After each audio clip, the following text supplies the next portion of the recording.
Welcome back, Patriots, for another episode of The Bald Brad Show. It is officially December 30th.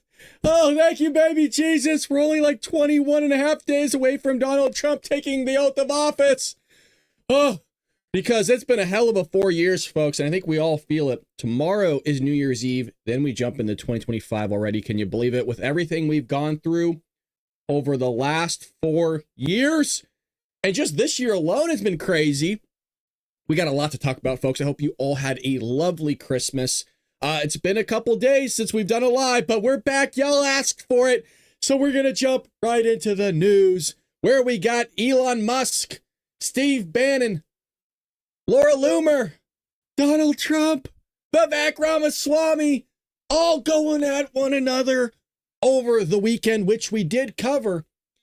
But we're going to do a quick synopsis if you missed it, if you're living under a rock, because Steve Bannon warns Elon Musk's true colors are showing amid H-1B visa war.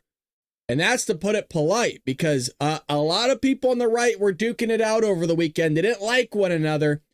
But I want to emphasize, this is the type of discussion or discussions we want to have. Whereas people on the left, folks, will just go with whatever crazy ass narrative somebody espouses and goes, it's pretty good.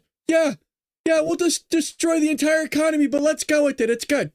Whereas us, we're going, hey, you know what? I think this is a good idea. This is a bad idea. And we talk amongst ourselves. And sometimes it gets a little heated. But at the end of the day, we're all going to the bar and having a brew together. In a stream here on posts on a alt-tech social platform Getter, former White House chief strategist Steve Bannon warned that billionaire Elon Musk's true colors are showing with the ongoing debate about the H-1B visa program. Now, true colors shining or not, Elon Musk took to X, and he was basically commenting on what Laura Loomer said. Now, this kind of kicked off over a week ago, where, as I mentioned previously on Sunday, Trump named venture capitalist Shahram Krishnan as his artificial intelligence policy advisor, which is a good role to try and fill here because AI is kind of exponentially increasing. I mean, folks, Google's Willow, which is not even artificial intelligence, from what I understand, I think they use portions of it, is a quantum computer chip. Now, if you haven't been on the loop on that, quantum computing has allegedly displayed this idea that the multiverse is actually real. And to put it in layman's terms, to be able to do the type of computations that the quantum computing's doing, our best supercomputers on Earth would take 10 quintillion years to solve. Folks, there's not even enough time in the universe for that to take place in all literal sense. So what they are theorizing is that Willow and other universes is having to utilize its computations in those universes to be able to solve these problems as quickly as it is. Now, if that doesn't blow your mind at 6 a.m. in the morning, maybe this will, because Laura Loomer, who's a Trump loyalist, said that this was deeply disturbing. She faced backlash and responded to a post that said the nation was built by immigrants who drove innovation. I don't know what it is with people that don't like that type of phrasing, but it's true. I mean, by definition, the founders were immigrants. They came over here and they created a lot of things, and they did a lot of great things as well. But by noting that the United States was built by white Europeans and not third world invaders from India. Now, the rhetoric is a little bit off, but I understand what somebody is trying to say, even though I don't agree with the way it's said. We all say things and it doesn't come out the right way. Musk, who's the world's richest man, who has benefited from H-1B visa program, wrote in response to a social post saying that there are not enough super talented and super motivated engineers in the United States, and that he's saying that she's just trolling for attention, which there probably is some truth to that. But this whole idea that Musk is wrong isn't really all that true. I mean, he's partially wrong and he's partially not wrong. The H-1B visa program does need to be revamped, and it can and has been kind of utilized for cheap labor to get work done. But Laura Loomer was also right, where she posted Tesla and other companies that Elon Musk runs, where they're only offering $60,000 to $70,000 salary for engineering jobs. Whereas if somebody has an engineering degree and they're actually good at their job, where Elon Musk is talking about this top 1.01%, you got to offer way more than 70,000. I mean, if somebody's top 0.01% of all engineers in the world, you're talking easy six figures. You're talking $400,000, $500,000 salary. So there is a discrepancy here. But I also emphasized this over the weekend. I'm kind of hounding the Patriots just a little bit. You know, I love you. But I think my point still hasn't gotten across to a lot of people. Now, it could be that maybe they didn't watch the entire video or what. Folks, you all know me. I've talked a lot about this, where I went from a career of accounting, public accounting, taxation and auditing, into a career of teaching. And I will say, when I entered back in the classroom after 10 years of not being in high school, my head was spinning. Completely different environment, completely different level of, let's say, education. And what I've noticed is, I've worked in a lot of different districts. The public education system is completely fabricated. I'm not stretching that far. I mean that in all literal sense. The education system is inflating grades upwards of a grade letter to 2 grade letters. What do I mean by that? If you have an A, it's probably close to a C+. If you have a B, you're looking at a C, maybe a C-. If you have a C, that could be anywhere from an F to a D to maybe a C. That's how bonkers things have gotten. So what am I saying, and how does it apply to all this? Well, people keep saying, we don't need to bring in people for engineering jobs. We don't need to have this H-1B visa program and bring in the top 1% because they're already here, or 0.01%. Folks, they're not, though. You have to just understand that idea that if grades are inflated in high school, meaning people aren't actually learning anything, which is why they don't even do the high school exit exam anymore, because people can't pass it. And this is why they're not doing the entry placement exams at a lot of universities, because they can't pass them either. Well, then they're getting into these universities based on grades that are overly inflated to universities and colleges that they should never get into in the first place. So if they can't get into these colleges in the first place, but they are because the grades are inflated, well, then how are they graduating? They're not. That's the thing, is they're not. 25% of freshmen, their first semester drop out. 56% of people drop out of college in 8 years. They can't even do it in 8. And that doesn't even account for those that go into colleges with majors that they never actually excel in. So they have to switch majors and graduate in, say, liberal arts or something. Those that do graduate in engineering, are they smart? Yes. But are they at the top? No. You have to understand they brought down the standards so that people can graduate. It's a business. It's a scam. So that's the point I'm trying to make. Everybody in the comment section kept going, well, I know a guy that's an engineering major. He'll do the job. First of all, he's not 0.01% of all engineers in the United States. If he was, he probably wouldn't be looking for a job. He'd be hired now, and he'd be making $250,000, $400,000 a year probably. And furthermore, just because somebody has a degree nowadays doesn't mean anything. It doesn't mean anything. And that's why the universities and college systems are bringing back the SAT and ACT, because they realized they were duped. They realized that everything was fabricated in K through 12, which is now why they're bringing that back. SAT, ACT is almost like an IQ score.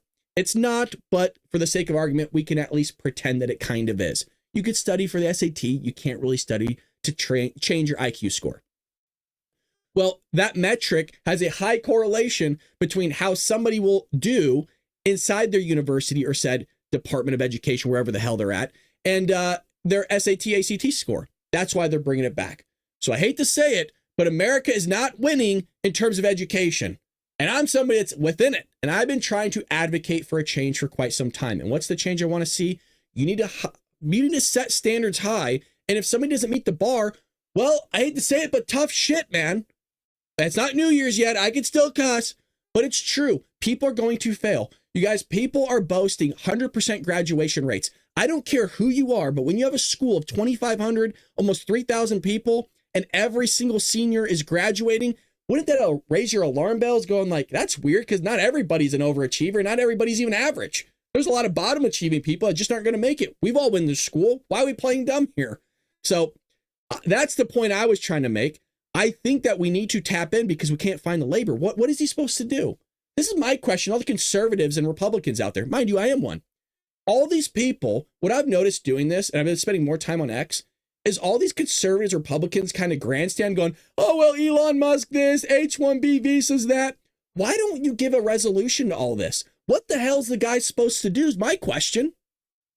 He has a business. He has to fill positions. The guy can't freaking find it here. What is he supposed to do?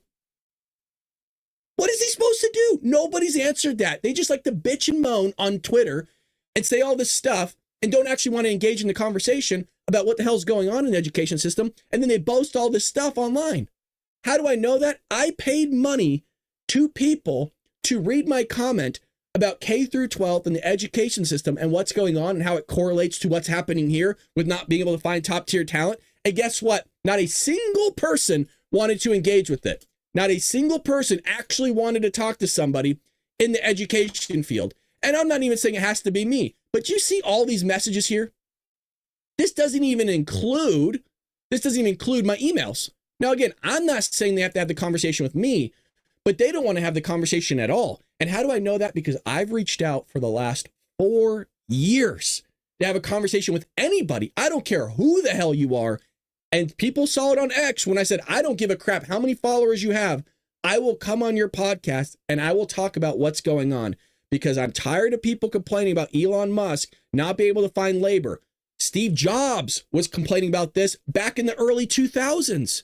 And that was one of the reasons why they were pushing this Common Core crap, because he couldn't find engineers back even then. So the same conversation's happening with another dude, with another company, and people are complaining about it because, unfortunately, Americans aren't rising up to the occasion because we've dumbed down our standards so far, it's head spinning. And if you think I'm kidding, I am not. Not even in the slightest. I know people don't want to hear it, but somebody has to sit there and tell everybody that what's being done is fabricated and it ain't real. When you're giving kids B's that haven't turned in a single assignment and that can retake tests up to 30 plus times and however much they want when they're now just memorizing questions and answers, that's not learning. That's just doing something for the sake of doing it. Well, Trump backs Musk here. Not just me, but it's Trumpy Trump on immigration visas. Now, I will say everybody does agree that this thing does need to be revamped because it's being utilized in a way that maybe it wasn't always intended. And what do I mean by that? They're bringing in cheap labor, and that cheap labor is out competing jobs that could be filled by Americans. Now, how does that differ than what I was just talking about? We don't have 0.01% of the world's engineers in America. How are you going to sit there and fill in American jobs with somebody that doesn't exist? Whereas these H-1B visas are bringing in like gardeners, chefs, cooks, stuff like that, cheap labor to fill those positions. Well, there are Americans that can fill those positions. There's Americans that can cook. There's Americans that can mow a damn lawn. There's Americans that can do all sorts of work that these H-1B visas programs are doing. So it's possible. Not with engineering jobs, it ain't. They're also having the issue in accountancy as well, by the way. It's not just engineers. It's anything that has a high IQ level. And that's why I brought up in that episode, for the first time in 100 years, the American IQ has actually dropped. So people that say there's not a high correlation between IQ and all this stuff we're talking about, it's completely wrong. It's about a 4.4 correlation coefficient to all of this stuff. Now, you might say, well, Brad, normally like a 0.7, 0.8 would be high. It would be considered strong in terms of linear regression. You are correct. But the thing is that there's a lot of variables that go into certain calculations. And what we can say is that IQ, generalized intelligence, does represent a good majority of a specific level of variable that does correlate to somebody's outcome, their productivity, what type of job they're able to handle, how much processing can they do, how quickly can they solve problems, all these things. Well, if that is a high correlation of 0.4, which is moderate, which is pretty good in society, and utilized as a metric in terms of a variable to produce whatever said correlation and result, well, that's a big problem then if your IQ is dropped. It's a massive problem. Nobody wants to talk about it. So I've always liked the visas. I have always been in favor of visas. That's why we have them, Trump told the New York Post. I have many H-1B visas on my properties. I've always been a believer of H-1B. I've used it many times. It's a great program. And then you know what I saw and I'm starting hounding these people. They go, well, Donald Trump doesn't have any H-1B visas on his Mar-a-Lago property. Mind you, this is coming from conservative Republicans. He said properties. Okay, so he doesn't have one out of like 20,000, I should say 20,000, but one out of 100. Oh, God forbid. Okay. He utilizes it, is what he's saying. He has utilized. He's seen how it works. It doesn't need to be revamped, of course. Controversy over the subject slowly began again last weekend, where you got somebody born in India, came to the United States on an L1 visa and became a citizen in 2016. God, so the guy puts somebody forth that's a policy advisor for artificial intelligence that's an American citizen. It's crazy, and people are complaining about it. He also held senior roles at several major U.S. tech companies, meaning the guy has his head on straight a little bit. Now, Saram sure didn't deserve all this, Musk said, and I actually believe that. He's such a great guy. I hope this ultimately pierces the boil of hidden racism and leads to a better America. Now, this is kind of a little bit of a callback from Ann Coulter with what she said about Vivek Ramaswamy, that she wasn't willing to even vote for the guy because he was Indian. I mean, I like some of the things Ann says, but that's a little far off. That's crazy. I don't care who you are. If you immigrated here legally and you're a citizen, you're not Indian American, African American, Mexican American. I don't care what the damn thing you are that you want to put before that word. You're American, in my opinion. And the whole idea that you're going to push this idea of race upon everything is just silly to me. And that's what I saw some conservatives, Republicans doing. I hate to say it, but that's what was happening. Now, Musk came to the United States from South Africa and said the entire reason he came to America and became an American was because of the H-1B visa program, which he added he was critical to growing America's top companies, which is correct. It wasn't the fact that he's an immigrant that made him a genius. The dude was a genius before he came to America. It was the fact, and I highlighted this on X, it was the fact that America gave him the opportunity and the tools necessary to create companies like Tesla, like SpaceX, and do all these things. That's what enabled him, because America's great. America doesn't look at race. America doesn't look at gender, regardless of what these dumbass leftists tell everybody. It gives you opportunity. That is why we live in the greatest country that's ever existed in human existence. That deserves a like, in my opinion, folks. If you're having a good time, hit that like and subscribe button. I see all Patriots to chat. Good morning. And yeah, you're damn right. We're starting off hot, baby. We're starting off crispy. Kind of like the crispy fries that Donald Trump made great again. The MAGA fries. MAGA fries. We got a long episode today, folks, so buckle up. If you haven't already, hit that like button. It does really support us. A lot of effort does go into the shows. It's just me. So you hitting that like button really does support us tremendously. And it actually pushes our videos out to new viewers who haven't seen our content or our channel. So appreciate all the Patriots in the chat. And like I mentioned, we got a lot of regulars, a lot of Patriots that come in each and every morning. We hang out as friends. We hang out as people that just love this country and want what's best. Well, sad news took place over the weekend. Whether you like him or not, Jimmy Carter passed away at 100. The guy lived to 100. I mean, talk about a life.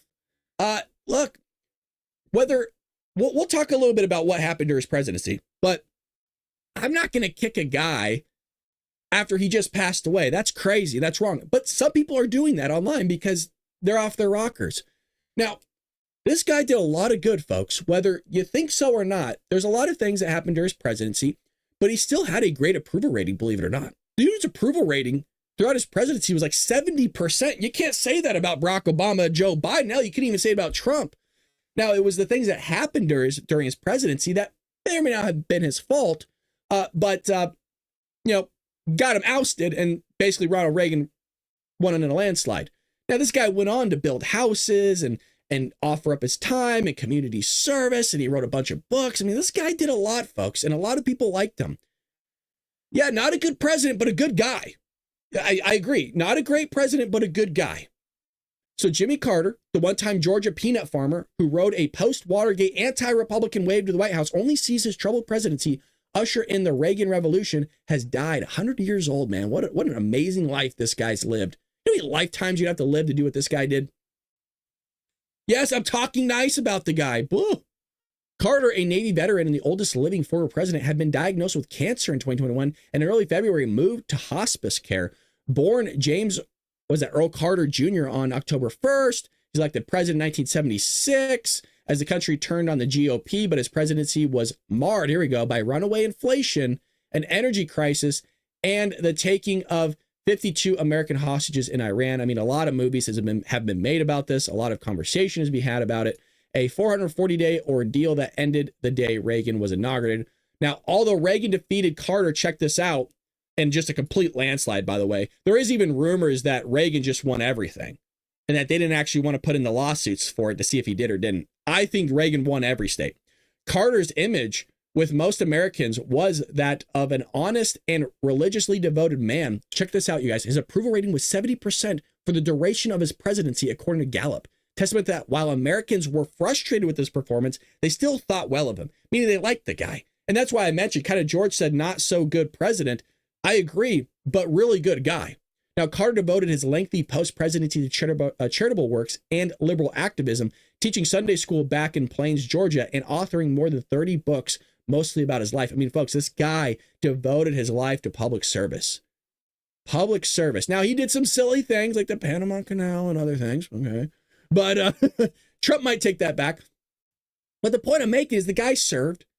The guy was in the Navy. He took care of his wife. He took care of everybody else around him. He freaking did Sunday school for literally, like, the dude was old going in there and helping and teaching kids about the word of God, which is important. We don't do enough of that. This guy did a lot of great things. It just happens that he's recognized for what took place during his presidency, which a lot of people just didn't like. And that's why you're remembered for those things. Unfortunately, I hate to say it, folks, Trump's first term is going to be remembered for January 6th, even though I don't think he had anything to do with it. But that's what happens. That's the nature of this revisionist history that people want to craft and the narratives they want to make. And it's only going to get worse with artificial intelligence.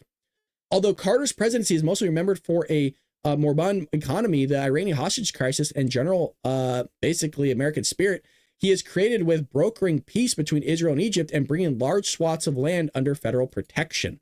Now, I don't know if a lot of people like that idea of things, but regardless of it, a life lived, 100 years old. And a lot of people were commenting on this, even Trump himself, where Trump's coming in the mix and said, Biden react to death of former President Jimmy Carter here.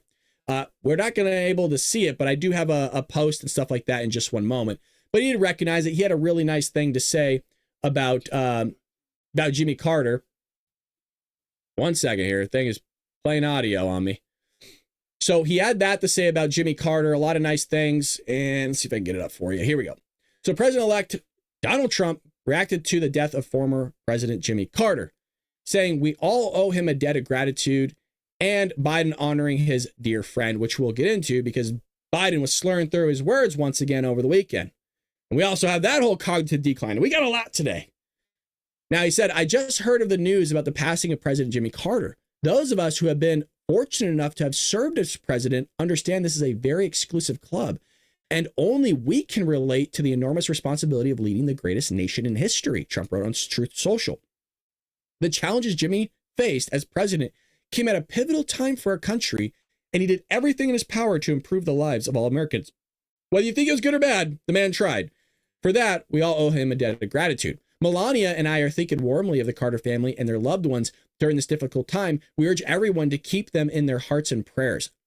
It was a great tweet, Truth Social post, however you want to put it, by Donald Trump. Now, what were the scumbag leftists saying? Oh, he didn't really write that. Somebody else wrote that for him. Does Donald Trump know he wrote that? So they can't even behave for a little bit.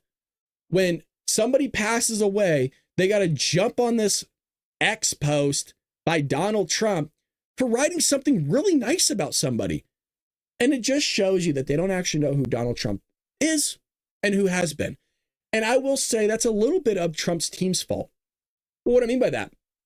Well, Donald Trump was interviewed a few months ago by, and I'm forgetting his name, he's the former wrestler. He's on Greg Gutfeld's show. Tyron, is it Tyrone or Tyron?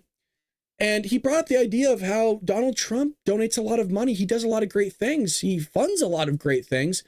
And he's a family man. He's a father. He's a grandfather. And he does all this great stuff for people.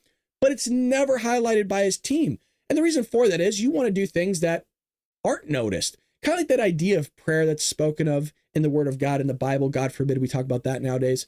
Is that power of prayer is effective. But when you're having that conversation, it's not something that should be boasted about in front of all the people of the world. It's something that you want to do alone and have that time spent between you and your creator. In the same way here, it's not something you'd be boastful about of if you actually genuinely do love that type of work and you're a religious person, and believe it or not, Donald Trump is, especially after being shot in the head. That's not something you really boast about. It's something you keep behind closed doors because it's a good thing you're doing. I think there you go, Tyrus. Thank you so much, George. Appreciate it. Well, again, he worked hard to make America a better place. Again, I know I'm emphasizing this. You may or may not like him, but the man passed away, and it's not something you should be really doing is beating somebody up after a legacy that he left. Now, Biden takes a jab at Trump while applauding Jimmy Carter. Leave it up to the Democrat Party to start throwing punches and swings after somebody just passed away. We're not going to do that here, but we will cover it still of what Biden did and said and shares fondest memory of the late president. Now, Joe Biden woke up over the weekend, took his CPAP machine off his face, and stumbled to the podium. Oh, he stumbled to the podium. Sorry, let me wet my whistle a little bit here. Biden, who sounded hoarse during his speech, we got clips, said he lost a dear friend on Sunday, noting that he had known Jimmy Carter for more than 50 years. I don't like Biden, but what I will say is we've all lost people in our lives, and even when you've known somebody for 50 years, it still takes a hit on you. I want to emphasize this. People are people. They're all human beings. We may not like the crap that they do. We may not like the crap that they say, but they still live a life. They still have family. They still have friends. They still have relationships with people. And people are mourning right now because they lost, a good guy. Carter passed away in Plains. During his remarks, Biden said Carter is a model of what it means to live a life, meaning a purpose, a life of principle, faith, and humility. He's right here. I know you guys are just spitting out your coffee. Brad, did you just agree with Joe Biden for the first time in 4 years? Yeah, he's correct. There's a reason why we have a lot of depression in this world. It's because people can't find purpose. They can't find meaning. A life of principle. Key word, faith and humility. Faith. This guy's life was built around Christ. It was built around God. That was his purpose. That's why he did Sunday school for his entire life. That's why he went out and donated his time and offered up charitable work. This guy had purpose. He was driven. He had a line right down the middle of what he wanted to do. And some look at Jimmy Carter and see a man of benign era with honesty and character. Faith and humility matter, but I don't believe in the bygone era. Forgive me. We all do well to try to do more like Jimmy Carter. Yes, we should all strive to do life like Jimmy, because life like Jimmy was offering your time to your fellow countrymen and women. Well, let's get into a little bit of Joey here. I don't know how to start this, but Joey shuffles to the podium, right? He has like that crippling old man walk. And some of us have seen it. You know what the hell I'm talking about, where you're terrified this guy's going to trip over a blade of grass. Well, he gets to the podium and, he starts mumbling, and they're really short clips, but I've been hanging out. You really just, what the hell are you saying, Joe? I've been hanging out with Jimmy Carter for over 50 years, it dawned on me. So he says that, right? Oh, we got a bunch here. You said, Joey, your job's about a lot more. And then Biden, on the death of President Jimmy Carter, he was like my dad. He was like my dad. He thought that, you said, Joey, your job's about a lot more than a paycheck. It's about dignity, your dignity. Well, that didn't seep into you, Joe, did it? Joe doesn't listen. It's about dignity. Isn't he looking a little bit different now? You know what I mean? A little tighter around the face and the head. Don't get me into conspiracy theories. So here's the next one where he starts rambling, and there's a little bit of negative. It's like negative. So much negativism out there. I know you're tired of hearing me say it over the last 4 years. But folks, there's nothing beyond our capacity. Nothing beyond our capacity. Joe! Hey, buddy! Hey, Joey. Yeah, come in, Joe. Come here. No. Come in, Joe. No, wake up. Hold on a second. Wake up. There you go, Joe. Hey, Joe. Yeah, come on. Look at me. You're the guy that was calling people racist and bigots, and sexists, and homophobes, and extremists, and a threat to democracy in the country, and the country's going to get ruined with Donald Trump being elected. And, he got elected, and nothing happened. And all of a sudden, the rhetoric stopped. So what was all that, Joe? What was all that negativism over the last 4 years? Yeah, that's what I thought, Joe. Go back to bed. Leave us the hell alone. Is Biden a hospice? Maybe. I don't wish that upon anybody, but maybe. That guy's so far gone. No, really, he is gone. Oh, big time. Oh, big time. We'll get back to Joey's cognitive decline in just one moment. Again, hit that like and subscribe button, folks. We're going to be here for a while. Couldn't be happier to spend these fine mornings with all you lovely patriots. We got a great community here. If you're looking for one, we would love for you to join us because look, we're awesome. We're freaking awesome. That's what it's all about. That's what it's all about. Now, there's this TikTok ban coming up here. I believe it's January 19th. It actually gets cut. And a lot of people are up in arms about it. A lot of people have their businesses on TikTok. Like, I get it. But I would like to emphasize the utilization of TikTok on how it's been used by the Chinese Communist Party to spy on governments before and citizens of countries, not to mention the fact that it is being utilized right now by traffickers, smugglers, whether that's for human trafficking or drug trafficking, doesn't matter, to find pathways and educate people on how to get into the interior country illegally and basically subvert our border security. Now, Trump is asking the Supreme Court to pause TikTok ban to pursue a negotiated resolution. Now, here's the thing. It has been negotiated. It has been talked about. It's just said that ByteDance needs to divest from the Chinese Communist Party and it can be ran. It could stay here. They don't want to do it. The reason why they don't want to do it is because they probably are spying on us and they are using this TikTok app to get people into the interior of the country. If you're going, well, it's just about immigrants coming here illegally. No, it's not. No. Partially it is. If you notice, people always focus just on one variable of an equation. There's a lot of things that go into an equation. Sometimes it is one variable. Oftentimes it's a multivariate analysis. And this is the same thing here. We're not just talking about drugs. We're not just talking about illegal immigrants. We're also talking about terrorists. There's thousands of them here right now. And some of these terrorists are communicating via TikTok. And via TikTok is being utilized to find pathways and open entry points, which is basically our entire northern and southern border, into the interior of the United States. Furthermore, they're also communicating using TikTok to harbor these people and find them housing and assistance and all these other things. A big problem. Trump's legal team filed a friend of the court brief requesting the justices pause TikTok's ban due to go into effect. There you go. It is January 19th. To give the president time to negotiate a deal to keep the platform operating in the United States. The effort to ban TikTok gained bipartisan support earlier this year as critics accused the platform of threatening U.S. national security by collecting data on Americans. And it wasn't just data on Americans. Like I mentioned, they were doing this stuff in other countries as well. It ain't just us. In April, Congress passed and President Joe Biden signed legislation that included a ban on TikTok. Does Joe know about that?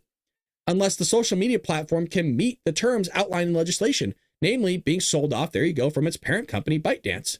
The legislation gave the social media platform 270 days to comply with the chance of an additional 90 days if the Biden administration assesses that ByteDance has made the meaningful process towards a sale.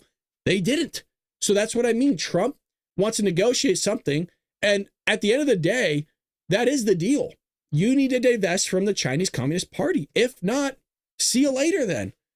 We need to start taking China a little bit more seriously. And for some ungodly reason, we're not. And how do I know that? What's the proof? The proof is the fact of we're now 4 years after COVID. Some people are going, well, so what, Brad? Well, where's the repercussion on China for unleashing a virus upon the globe where millions of people died? That seems like a little bit of a problem. Why is it nothing's happened to them? Where's all the sanctions on China for that? Where's any sort of repercussion on them? I said this years ago. Look, they own about 6 to 8% of our debt. Let's wipe that off the board then. Now, hey, let's do it. That'll help. I'll take that. That's a penalty in my mind. We're just not going to pay you back for all that stuff. You could pay your own people back, even though they're, liquidating properties and artificially inflating their own economy and stimulus checks themselves and all that other stuff that we're not going to get into here during this episode. But regardless, they ain't doing so hot. We could wipe that off the board. I'll take away 6-7% of our debt any day for the crap that you just imposed on the entire world. But no penalties on them. Nothing's happened to them. I knew they just have a new jet that came out. 2 new jets, by the way. 6th gen or something like that. Bonkers, wild stuff. The other stuff that's bonkers and wild is a lot of talk about Speaker McCarthy, but also Speaker Johnson here, where Trump's return to the White House could get bumpy if House cannot elect a speaker. Uh-oh, because a lot of people aren't happy. A lot of people. And we need to get things done. This is not, look, we need to start on day one, folks. Donald Trump said his team is going to be fully operational within 2 hours. I gave him an hour, but I was nice about it because I said, look, parking's going to be tough the first day of work. Everybody's trying to handle out where they're going to sit there and put their nice vehicles. But all joking aside, on Sunday Morning Futures, Fox News anchor Jason Chaffetz, who we love here. If you haven't read any of Jason's books, highly recommend you read his book, The Deep State. It's going to blow your mind. His book, Deep State, changed my opinion from saying the Deep State was conspiracy theory to actually being fact and true. Love this man. He's sorely missed by me. Phenomenal congressman out of Utah. And my other beloved congressman was Jason Chaffetz. Not Jason Chaffetz. Trey Gowdy was the other one. Jason Chaffetz, Trey Gowdy. Love them, man. Both of them are advising the president in some way, shape, or form, meaning Donald Trump. Well, he shared a quote from senior congressional correspondent Chad Pergram explaining a scenario in which Senator Chuck Grassley could become acting president because of 91-year-old is slated to return as Senate President pro tempore, a third position in line to the presidency. The House absolutely unequivocally cannot do anything until it elects a speaker, period. This also means that the House cannot certify the results of the Electoral College, making Trump the 47th president of the United States on January 6th. Huh? A little bit of a problem. Like, kind of a big problem. What happens if the Electoral College isn't sorted out by January 20th? Well, President Biden is done, so he's gone. The same with Vice President Kamala Harris. Like, they're piecing out anyways. So that's great. Well, the next in line of the succession is the Speaker of the House. Well, there's a problem. There is no speaker. So who becomes the president? Well, if the House is still fritting away, it's time trying to elect a speaker on January 20th. The president pro tem of the Senate, which is Chuck Grassley, becomes the acting president. Chuck could become president. I write likely because it gets into some serious extra constitutional turf. These are unprecedented scenarios.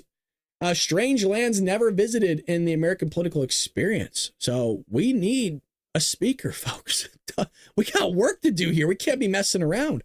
Well, in the coming days, the House is expected to vote for Speaker Mike Johnson, and he's running to keep the gavel, but a handful of Republicans have talked about considering someone else for Speaker amid frustrations with Johnson's handling of certain bills, including spending and surveillance legislation. A simple majority is needed, but the GOP's margin is only a few members wide, and so it appears no Democrats will cross the aisle and support Johnson. Well, they're not going to do any of our bidding, and I don't expect them to, but we need to band together as a GOP and figure something out here. Now, what's different about the GOP and the Democrats present time is the Democrats have swung further left, like progressive left. Well, how does that differ from us? If you look at the analysis of the Republican Party, we've actually gone more conservative. People keep saying, well, the Republican Party's gone further right. They're further extreme. No, we're not. We actually gone further center, which is why we're picking up a lot of Democrats. That's why you see RFK Jr. coming into the Republican Party, basically. Well, Tulsi Gabbard, for sure. Yeah, Donald Trump as a prior Democrat, Elon Musk, and other people. A lot of Democrats voted for Donald Trump. We're coming further center here than anything. This idea that we're going further right is completely fabricated. So you have this here. And so the Republican Party is somewhat fractured. And what I mean by that is not fractured necessarily in a negative way. There's just a lot of different cliques, a lot of different groups within our own party. And it's a good thing because you don't want necessarily a homogeneous party where it's an echo chamber. You would like a party that's diversified of intellectual thought and ideas come together. And that way we could put forth what's the best idea. Now, how does that pose a problem? Well, right now it poses a big problem because we need to get things done. We just had 4 years of complete obliteration of our country by the Democrats. So that idea that usually we would love government to run slowly, right? Think about these things and take its time. Right now, we know what we want to do. We know what needs to get done. We know what needs to get fixed. But what are you going to do if Donald Trump's not elected? That's what we got to figure out. That's what we got to get done.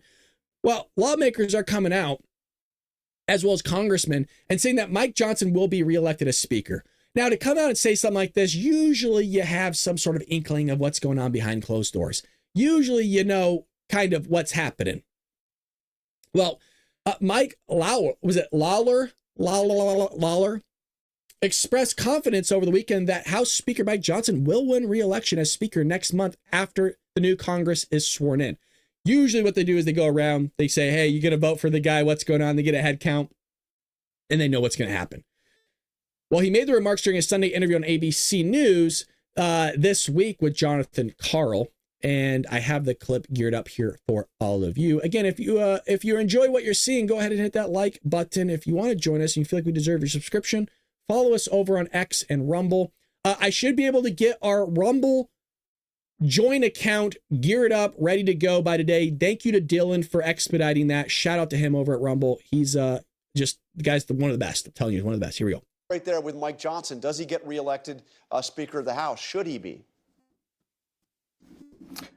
Yes and yes. The fact is that Mike Johnson inherited a disaster when Matt Gaetz and several of my colleagues teamed up with 208 Democrats to remove Kevin McCarthy, which will go down as the single stupidest thing I've ever seen in politics. With that said, removing Mike Johnson would equally be as stupid. The fact is that these folks are playing with fire, and if they think they're somehow going to get a more conservative speaker, they're kidding themselves. Mike Johnson is arguably the most conservative speaker that's ever been elected to the office. He's done a great job keeping the conference unified, getting major things off the plate, and ultimately keeping the majority, which frankly, despite the best efforts of some of these same people that are now calling for Johnson's removal, we held on to the House because of seats like mine. And I'll be very clear, as I was during the Kevin McCarthy fight, I'm not going to bend to their will. So if they think somehow that they are going to end up in a stronger position by removing Mike Johnson, they're not. I think the bottom line here is this. Donald Trump has been given a mandate to govern. He's been given majorities in the Senate and the House. And we have a lot of work to do on behalf of the American people with respect to the economy, with respect to the border, with respect to energy policy, and the foreign affairs disaster that has been left on Donald Trump's doorstep by Joe Biden and Kamala Harris. We can't get anything done unless we have a speaker, including certifying President Trump's election on January 6th. So to waste time over a nonsensical intramural food fight is a joke. And I think my colleagues, if they didn't learn anything from the 118th Congress, it should be that we absolutely do not need a fight over the speakership. I mean, like he's not wrong here. We need to get our act together and start banding and working these things out, because things are getting ugly.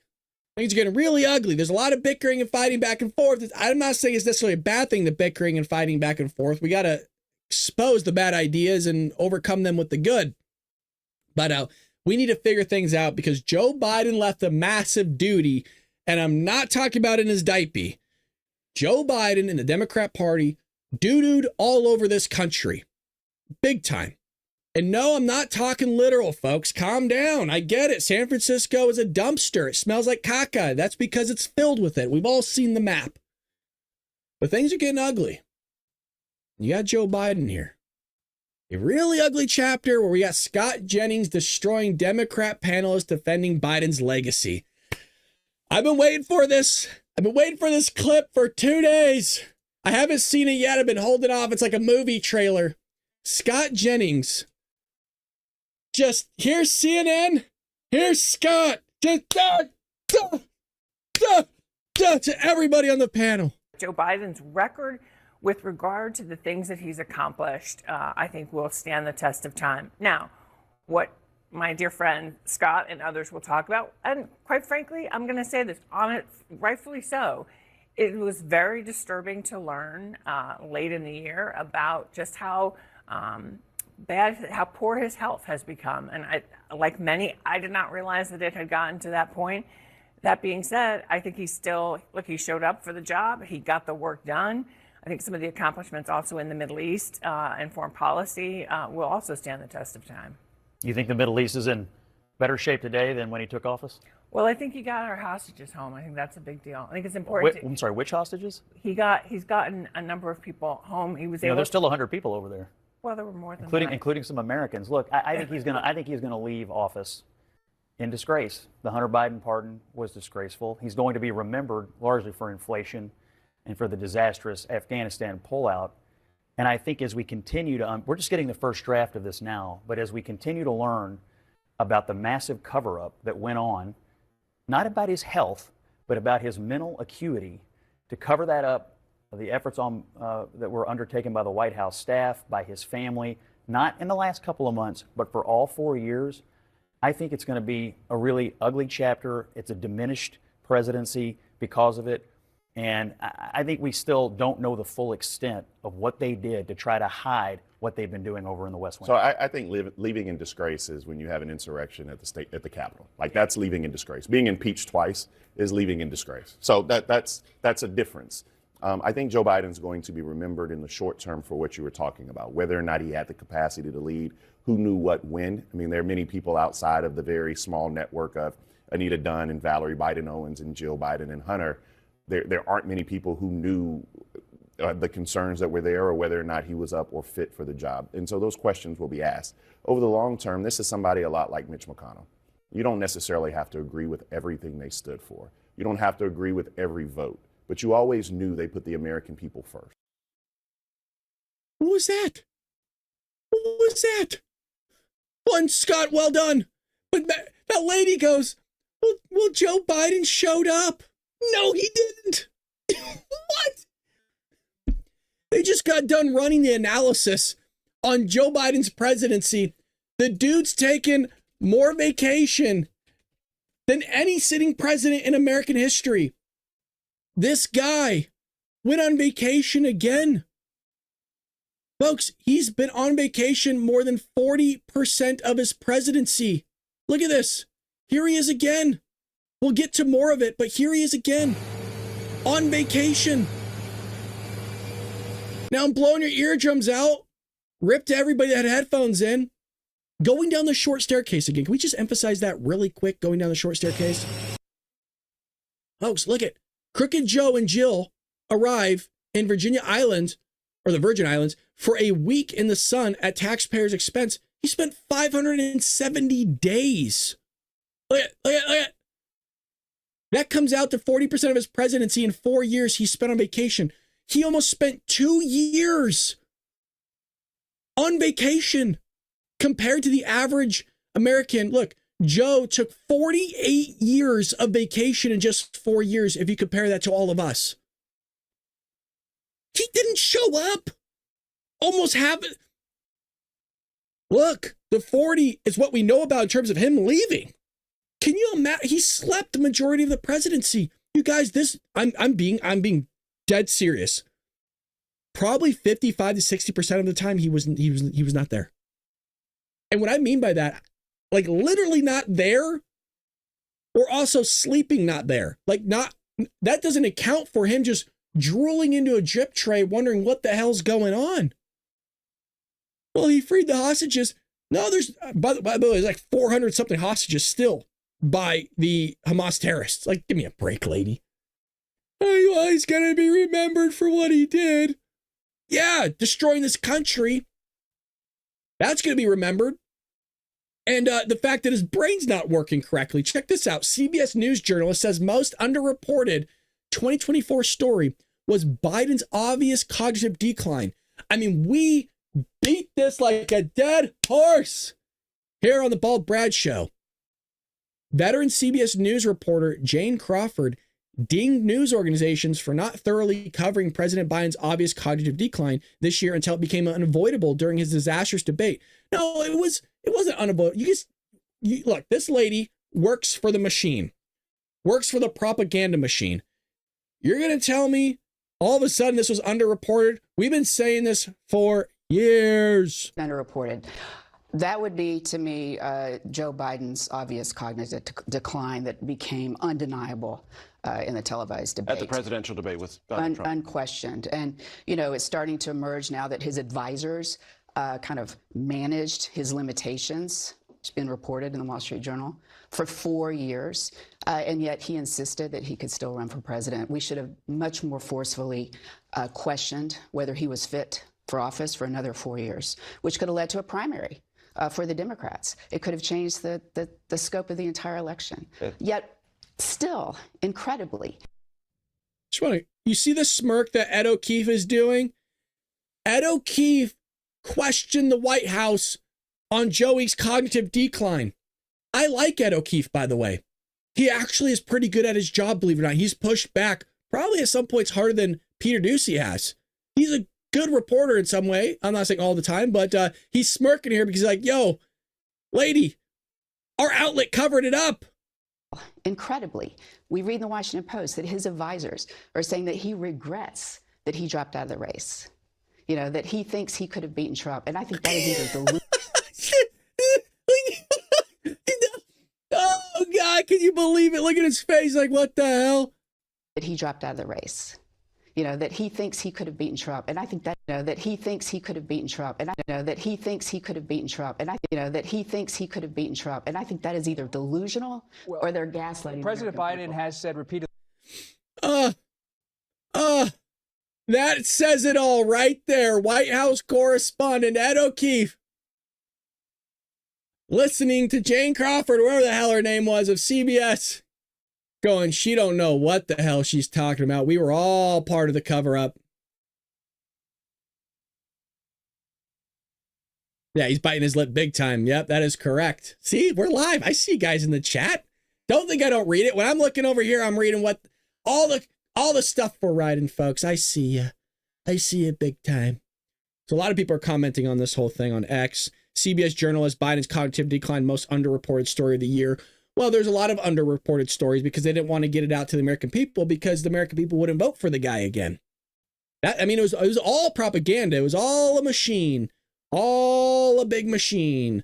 They all work in unison with one another. Well, one thing they were all working in unison with one another and still are, the mainstream media, the Democrat Party, the progressive left, is trying to stop Donald Trump from doing his job when he walks in on January 20th. And what was one of the major things we covered over the weekend, and that did happen over the weekend, is this bad boy right here, where Texas has a major victory, Patriots, if you missed it. Woo! Texas stops Biden from continuing to sell border wall materials before Trump returns.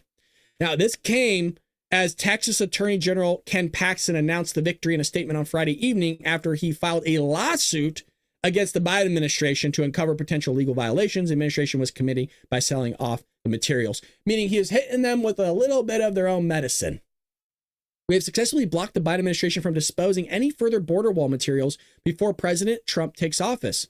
This follows our major victory, forcing Biden to build the wall, and we will hold his administration accountable for illegally subverting our nation's border security until their very last day in power, especially where their actions are clearly motivated by a desire to thwart President-elect Trump's immigration agenda. There's only one reason to sell that border wall, and that was to give the double middle finger to everybody in this country along with Donald Trump, because Donald Trump wanted to use that very same material to do this right here, build the border wall.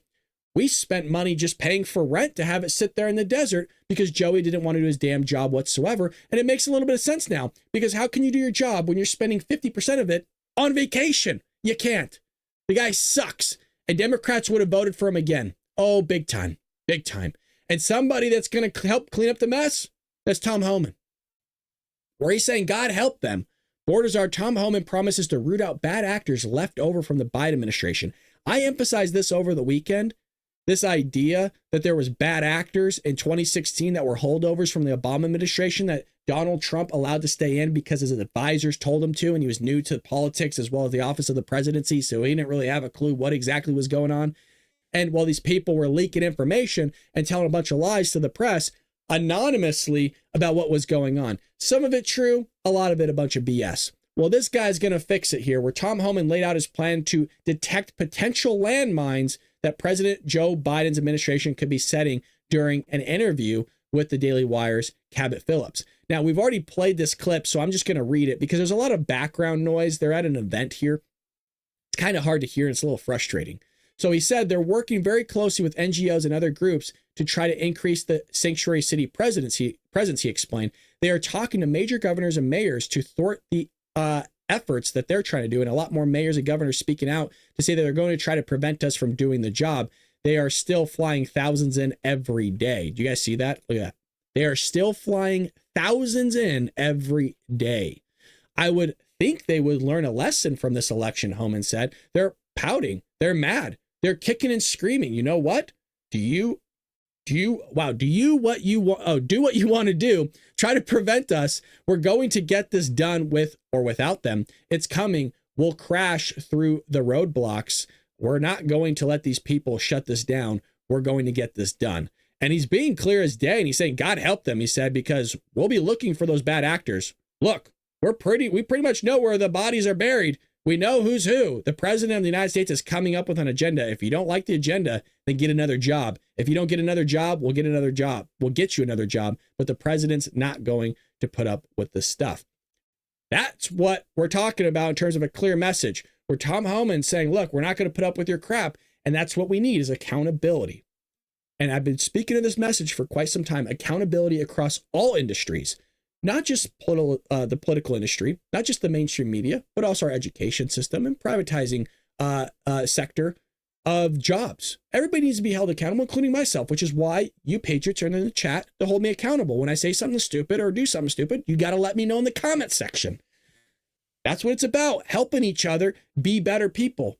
Because sometimes we slip up, sometimes we do something stupid, sometimes we say something stupid, and you got to have those people around you that are going to hold you accountable, going, hey man, I want you to think twice about what you said and what you did. And sometimes apology is needed.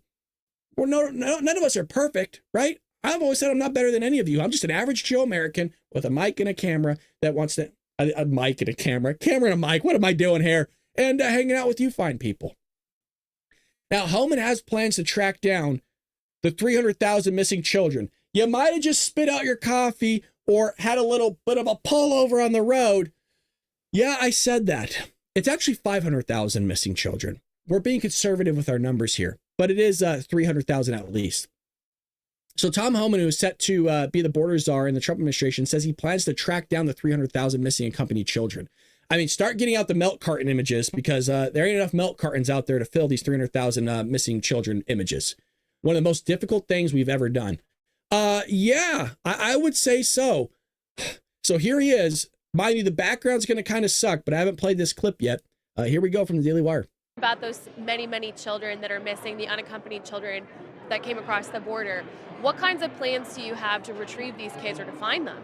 Well, look, I've been honest right from day one that this is going to be one of the most difficult things we've ever done, because without giving away a lot of law enforcement sensitive information, I can tell you we all have a footprint. We all have a digital footprint, right? You own a home, you own a car, you have a credit card, you pay bills. Children don't have a footprint. So we're going to have to count on the footprint of the sponsors they release them to.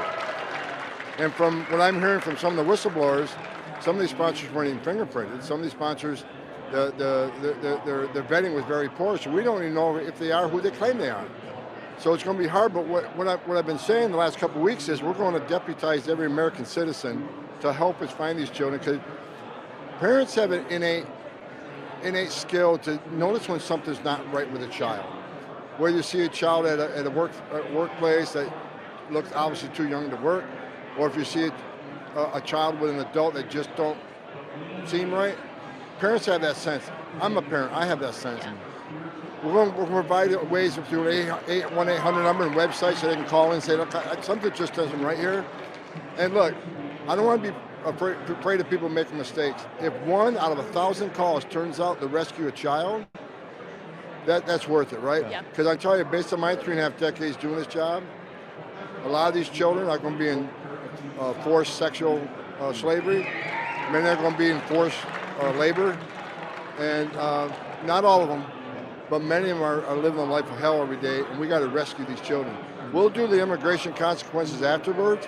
First is their health and safety and rescuing them. I guarantee you, we're going to find some of these children in horrendous conditions. Can we talk? You guys remember, if you didn't see the clip over the weekend, it's still available for you, where we covered all of this, and I'll post the link to the video that I covered over the weekend, where we talked about how whistleblowers came out, multiple, it wasn't just like 1 or 2, came out and said that at the southern border, they're not doing DNA testing anymore, you guys.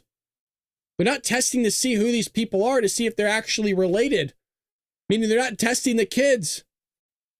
So I'm posting this clip This news story that I covered over the weekend so you guys can watch it later. We're not done yet. We're not done. Hang out and chill.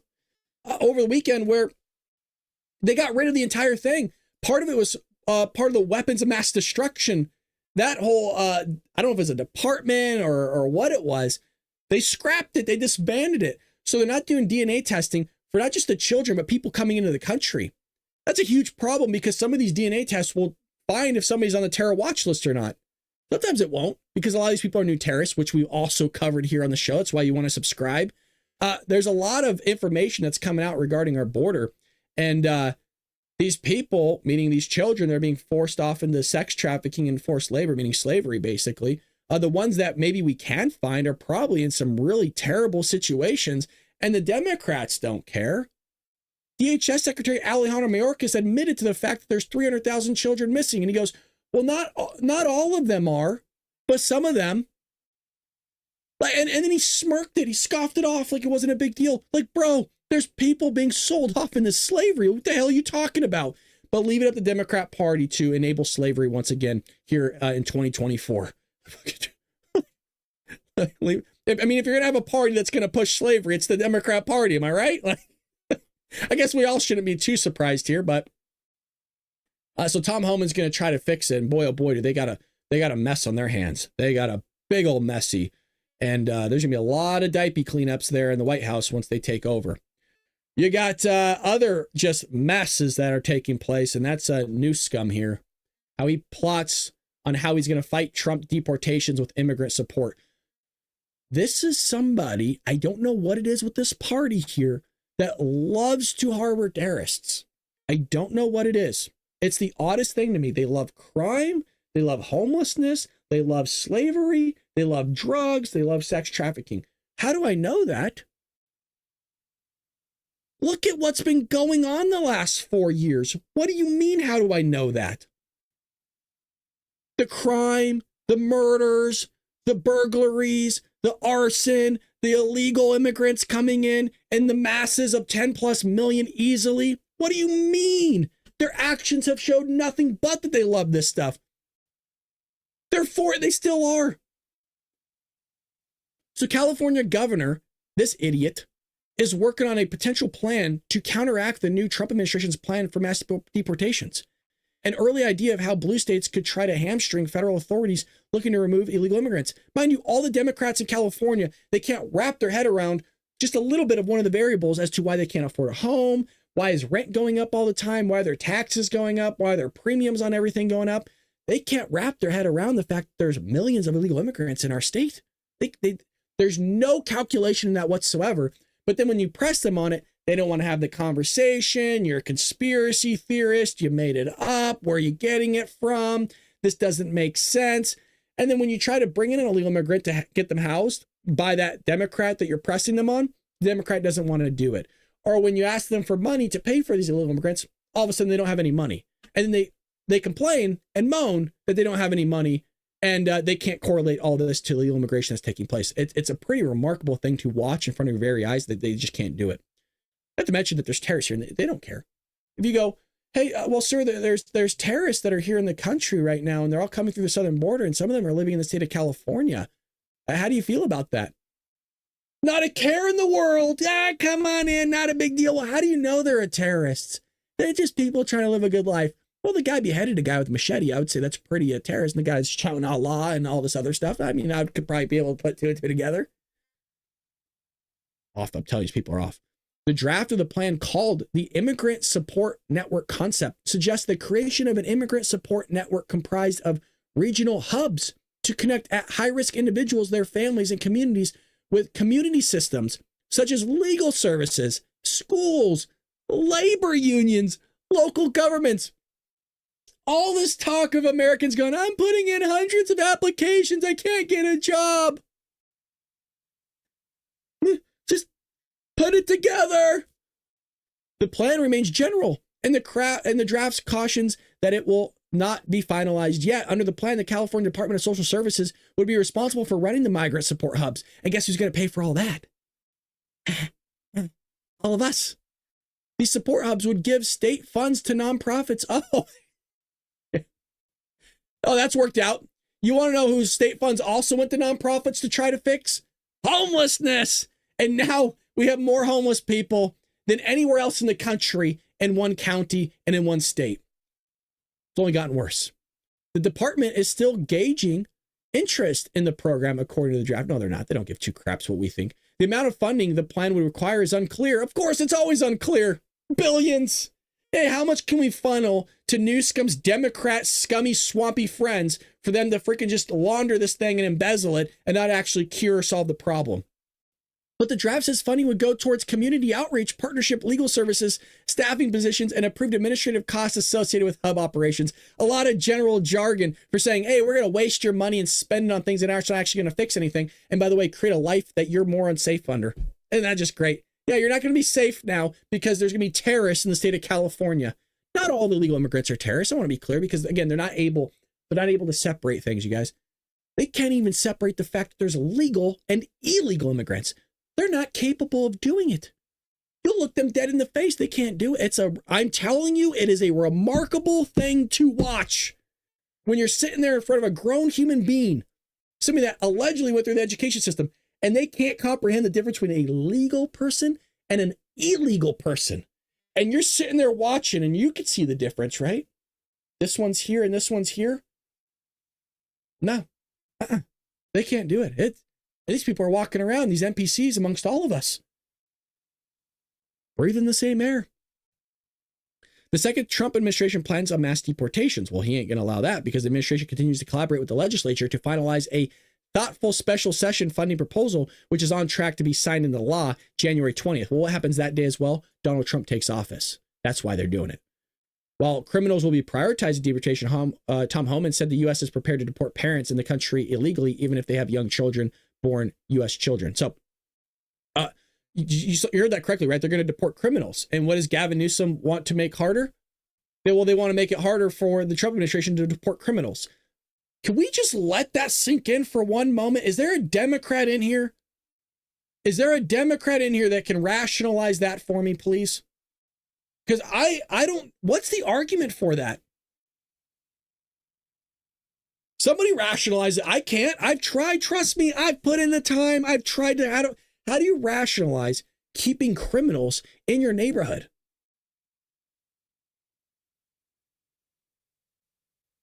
Exactly. Danielle has it right here. Many people are NPCs. It's weird. If there is ever an argument that we're living in a simulation, just go people watch for a bit. Sometimes I sit there, I go, ain't no way in hell, man. There ain't no way in hell that person's walking amongst us and living. You know what's happened? Darwinism's gone out the door. That's what's happened. Now, I found this interesting here, and we're going to play this just a little bit. We're not going to spend too much time on it, but universities made oppression scholars their presidents. Now students feel oppressed. It's a full circle. It's a circle. Well, the universities that elected presidents with academic track records that consist largely of political screeds about oppression are now melting down because of students who say they are oppressed. A review academic paper shows. Check this out. You're going to love this. Oh, you're going to get a kick out of this. At UCLA, you got Provost Darnell Hunt donned a mask and sat on the ground with protesters who told him that police are on the side of Zionists and that police are going to commit brutally against them. Brutality, not brutally. Forgive me. After he said he had to go, they screamed shame at him. Yo. Hey, Brad, can I see the clip? Of course you can. Yeah, of course. No rush. Here we go. Here he is. Our leverage right now is that every single media outlet in the entire United States of America, including around the world, is looking at you right now. There are cameras everywhere watching the way you are responding to us, right? That is our leverage, okay? We are going to use our leverage to bargain with you. However, we cannot bargain with you in good faith if you do not try to genuinely protect our safety, right? I'm going to read you something that... Yeah, she has to read from her home, like, from her phone, like Karine Jean-Pierre does with the Notebook. And then he gets up and he leaves, right? And then they're going to all shout shame.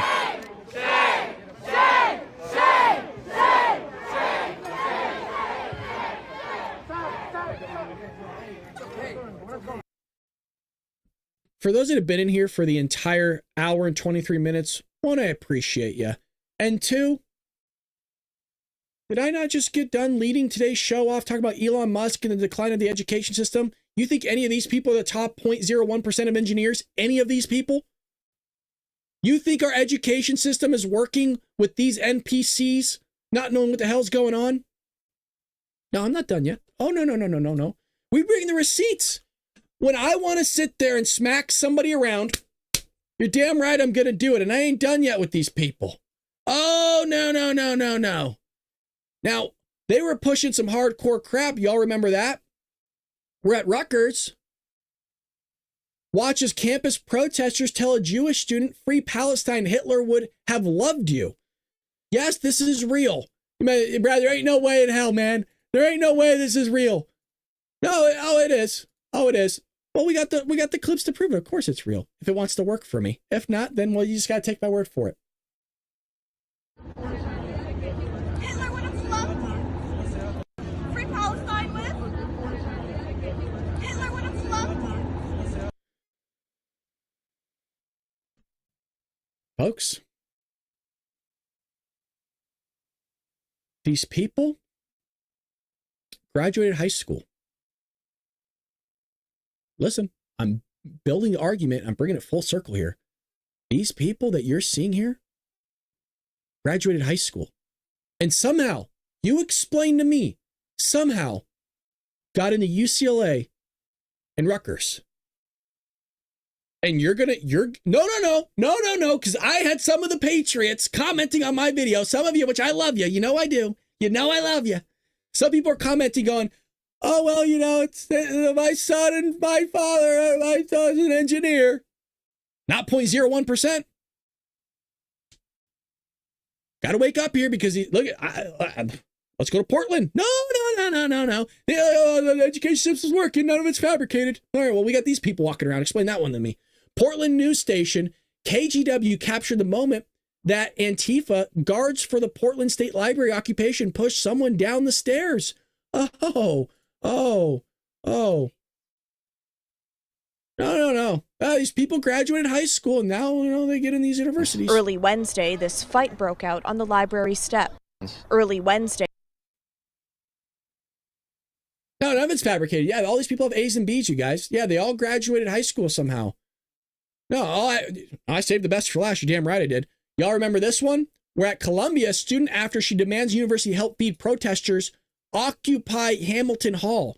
We covered this one a long time ago. Check this out. University be obligated to provide graduated high school, got into Columbia. No, she's an intellectual. Well, first of all, we're saying that they're obligated to provide food to students who pay for a meal plan here. But you mentioned that there was a request that food and water be brought in, unless I misunderstood. To allow it to be brought in. I mean, well, I guess it's ultimately a question of what kind of community and obligation Columbia feels it has to its students. Do you want students to die of dehydration and starvation or get severely ill, even if they disagree with you? If the answer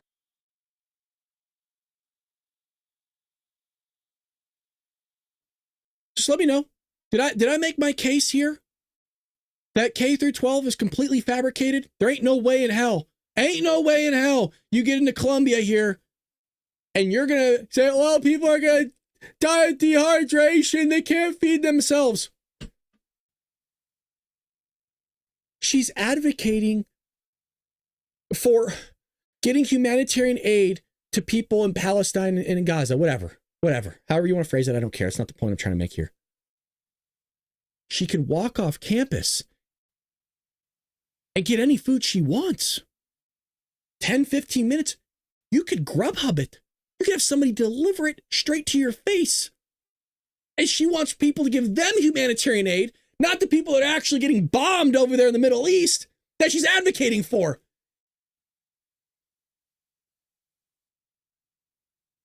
Not able to do it. It's not possible. It's a remarkable thing. And people are going to look at me dead in the face as somebody that's in education and tell me it's not all fabricated. They're going to look at me dead in the face and say, no, there's 0.01% of engineers here. No, there's computer scientists that can do all this stuff. No, there ain't. No way in hell. If you're producing a society like this, ain't no way. Ain't no way in hell. Don't give me that crap. Oh, well, yeah, we have our best and brightest here. No, we don't. We did. No, we don't. Look at Operation Paperclip, all that stuff. I wish we did. We got bright people here. Don't get me wrong. Some of them are 0.01%. I'll be fair. Some of them are, but they're already scooped up. They're already taken up. We need more. Got these NPCs walking around. Oh, humanitarian aid for us so we can feed ourselves. Why don't you feed your damn self, you idiot? People.